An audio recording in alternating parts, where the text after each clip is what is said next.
Hello guys, welcome to the video. This one gonna be quick and easy. I'm gonna show you how to add slopes movement to the enemies. They can move on the slopes, it's fine, but it doesn't look like they're moving on the slope.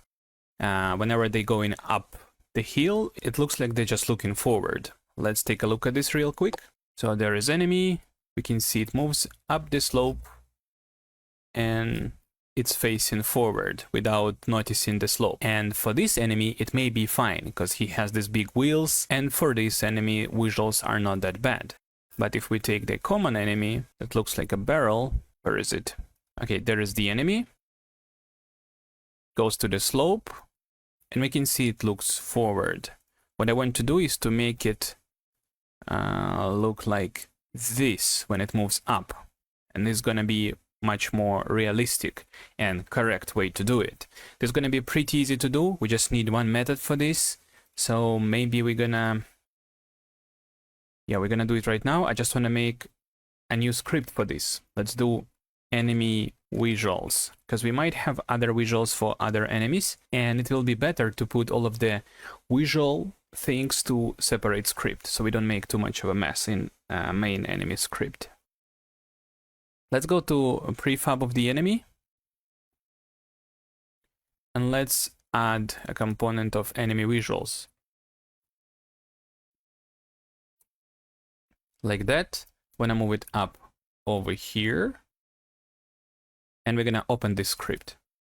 Inside of this script, we want to have reference to the visuals of the enemy, right? Because over here we have main game object, which is a parent, but this one is not responsible for visuals. The child object is responsible for visuals. This one, we can switch it off and enemy will still function as before. We can just place a 3D cube here and it's gonna work because we have a child object that has mesh renderer, materials, all of that. So we need to get reference to this object over here, and then we need to rotate the child object according to the slope we are on. We have to do rotation of this object like that. So that's gonna be pretty easy to do. Let's go to enemy visual script. Let's make a serialized field, private transform, and we're gonna name it as just visuals. Or maybe visuals transform. Let's keep it as visuals for now. Now, next step would be to get a layer. We need to do serialized field, private layer mask. What is ground? Because we're going to detect ground below the enemy, then we're gonna rotate enemy according to the ground's normal. All right, and we're gonna need serialized field, private float, vertical rotation speed. That's basically it. I guess we don't need anything else. Let's go back to Unity. I'm gonna explain how it's going to work. I'm gonna place one of the enemies in the scene like that, and we're going to take the visuals and we're gonna shoot a raycast from the transform of the visuals, just raycast down. Then whenever we detect something, we're gonna get normal of that surface. What is normal? Well, it's pretty easy to understand. I'm gonna make a plane, and normal for this surface is yellow arrow. If we have a slope like that, for example, then normal for the surface will be like that. Basically, it's a sort of a up direction for the surface. That what you can call a normal. Yeah, it's pretty much that. We don't need to explain it much more.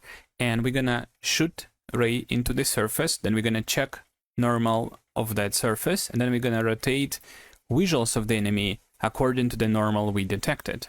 So that's what we're gonna do. Let's go back to the script. Let's make a method, private void, align with slope.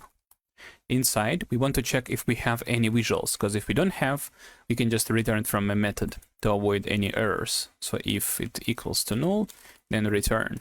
And then after that, we're gonna do this. If physics raycast from visuals.position, then we need direction for this raycast, and it's gonna be down. So we can just do vector3.down. Then we're gonna want to have information about raycast. So we can simply do out raycast hit with the name hit. And now this will give us information. It's sort of like gonna put information out so we can use it. And hit will give us information about anything we have detected with the raycast, if we did detect any. And then we're gonna do math infinity for the length of the raycast. So we're gonna detect anything in any case. And as a layer mask, I want to use what is ground, like that. Then inside of this if statement, we're gonna get quaternion to rotation. This is a target rotation.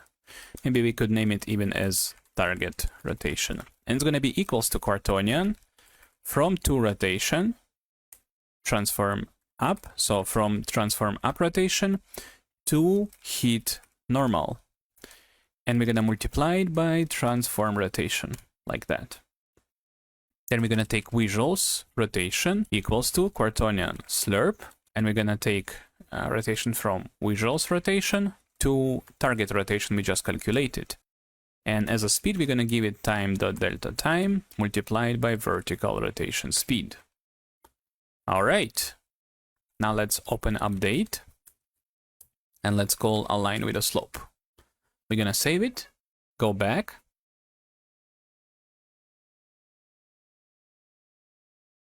I want to do adjustments in a prefab, so let's go to prefab, enemy basic. Let's assign visuals. Let's choose what is ground, road, and rotation speed can be something like, I don't know, let's try 5. Now let's take fast enemy. And let's add component of visuals. I want to drag it up. Assign visuals. Choose road as a ground and do 5 speed. Okay, let's go back. Let's select wave manager, give it some more enemies, and let's see it.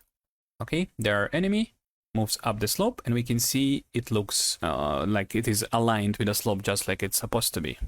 This is good. Basic enemy as well. Alrighty, this is now more realistic and fun. Let's see it from a top-down view. Yeah, very nice. Love it. Okay, this is good. Now let's go back to the method. I'm going to explain it once more, just in case, then we can move forward. So we're doing if statement with the physics raycast. Basically, we're just saying that if raycast detects anything, we can do that.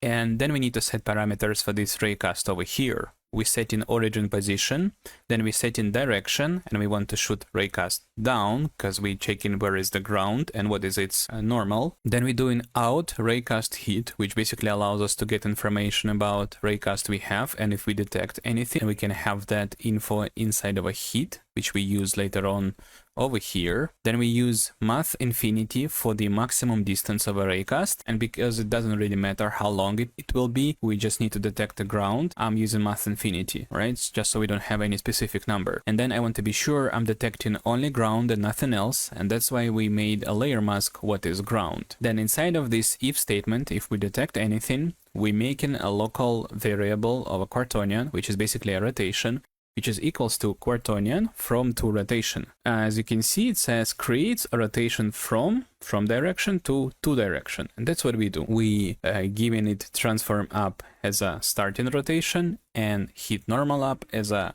final rotation. That's what we're doing. And we're multiplying it by transform rotation because we want to combine new rotation with the existing one. So the object's tilt will match the slope without losing its original orientation. Then, once we've got the target rotation, we want to make this rotation smooth and nice. That's why we take visuals.rotation and make it equals to quaternion slurp. We're using slurp, which allows us to do smooth transition from one rotation to another. We're giving it start rotation, target rotation, and we're using time.delta time multiplied by vertical rotation speed, so it's smooth and even throughout the rotation change. Yeah, I did explain how lerp works before, so we should be fine. Now let's save it all and we can go to the next video.